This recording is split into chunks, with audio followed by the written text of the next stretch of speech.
Praise the Lord. കർത്താവിൻ്റെ ധന്യ തിരുനാമം വാഴ്ത്തപ്പെടുമാറാകട്ടെ. ഞാൻ ക്രിസ്തുവിൽ സ്നേഹിക്കുന്ന എല്ലാ ദൈവമക്കൾക്കും 11ാം മാസത്തിൻ്റെ 15ാമത്തെ പ്രഭാത വന്ദനം കൂടെ അറിയിക്കുന്നു.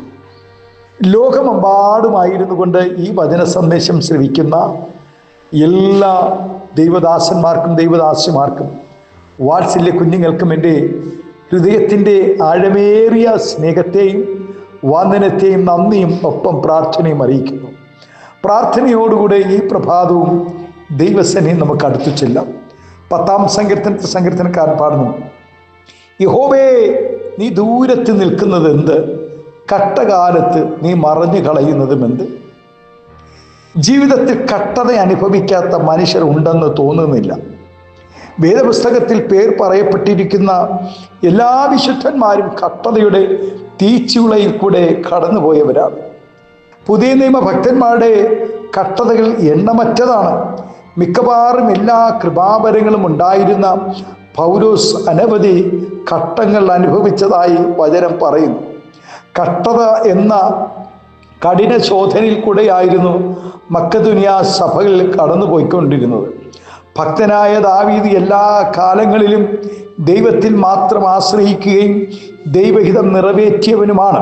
എന്നാൽ ആമേ കഷ്ടതയുടെ തീച്ചുളയിൽ കൂടെ കടന്നുപോയി നിരവധി സന്ദർഭങ്ങൾ തൻ്റെ ജീവിതത്തിലും ഉണ്ടായിട്ടുണ്ട്.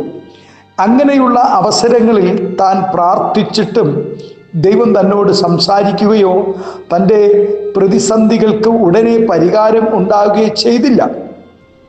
എപ്പോഴെല്ലാം താൻ ദൈവത്തോട് ചോദിക്കുന്ന ചോദ്യം, എന്തുകൊണ്ട് ഈ അവസരത്തിൽ നീ മുഖം മറച്ചു കളയുന്നു എന്നാണ്.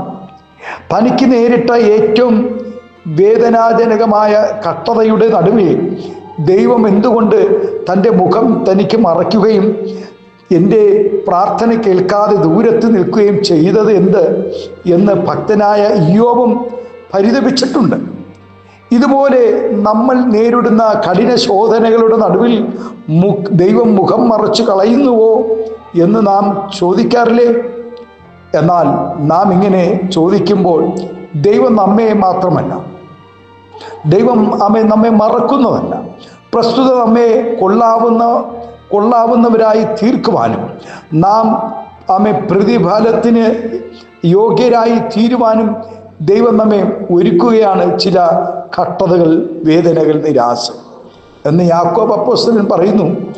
ദൈവജനത്തിൻ്റെ കഷ്ടതയുടെ നടുവിൽ ദൈവം ഇറങ്ങി വരികയും അവരെ ഉദ്ധരിക്കുകയും ചെയ്ത നിരവധി സംഭവങ്ങൾ തിരുവചനത്തിൽ രേഖപ്പെടുത്തിയിട്ടുണ്ട്.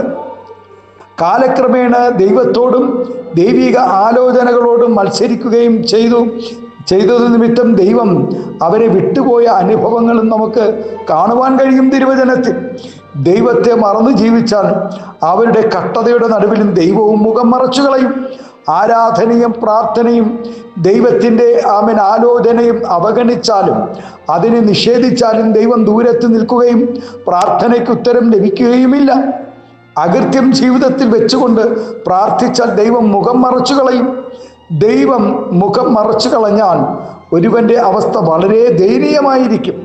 ദൈവം മുഖം മറച്ചു കളയുകയും ഉത്തരം കൊടുക്കാതിരിക്കുകയും ചെയ്തത് നിമിത്തം തകർന്നുപോയ ശൗലിൻ്റെ അന്ത്യം എത്ര ദയനീയമായിരുന്നു. നാം നന്നായി ജീവിച്ചാലും എപ്പോഴും ദൈവത്തോട് പ്രാർത്ഥിച്ചാലും കഠിനമായ ശോധനകളിൽ കൂടെ നാം കടന്നു പോകേണ്ടതായി വരും. ഒരുപക്ഷെ ആ സമയങ്ങളിലെ പ്രാർത്ഥനകൾക്ക് മറുപടി ഉണ്ടായില്ലെന്നും വരും.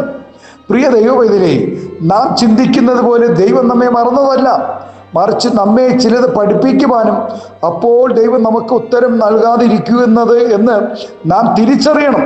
യോസഫിൻ്റെ ജീവിതത്തിൽ വന്ന കഷ്ടതകൾ യോസഫിനെ തകർക്കുവാനല്ല, മറിച്ച് തൻ്റെ ദർശനങ്ങളിലേക്കും തൻ്റെ വാഗ്ദത്തങ്ങളിലേക്കും എത്തിക്കുവാൻ വേണ്ടിയായിരുന്നു.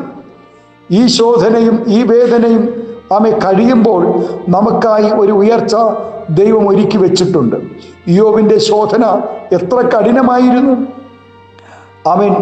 ദാനിയേലിൻ്റെ ശോധന എത്ര കഠിനമായിരുന്നു. ഒന്ന് നോക്കൂ പ്രിയ ദൈവപൈതലേ, ഈ പ്രഭാതം ദൈവസനെ നമുക്കും വിശ്വാസത്തോടെ പ്രാർത്ഥനയോടുകൂടെ വിശുദ്ധിയോടുകൂടെ വേർപാടോടുകൂടെ പറയുവാനിടയാകണം. ആമേൻ. ഹല്ലേലൂയ. ഈ പ്രഭാതം വിശ്വസിക്കാമോ?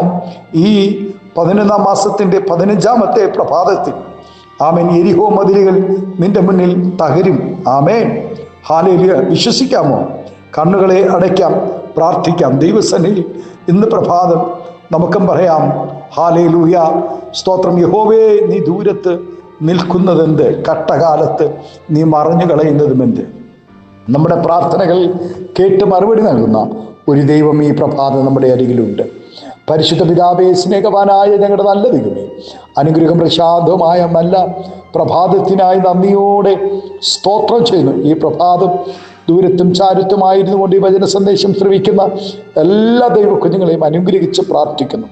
ആത്മീയമായ ഭൗതികമായ എല്ലാ നന്മകളെ നൽകി മാനിക്കണം, ആദരിക്കണം, അനുഗ്രഹിക്കണം, മഹത്വം പങ്കെടുക്കണം. യേശുവിൻ്റെ നാമത്തിൽ കൃപയോടെ പ്രാർത്ഥന കേൾക്കണമേ സ്വർഗീയ നല്ല പിതാവേ. ആമേൻ, ആമേൻ. Thank you. God bless you. ദൈവം എല്ലാവരെയും ധാരാളമായി അനുഗ്രഹിക്കട്ടെ. Thank U.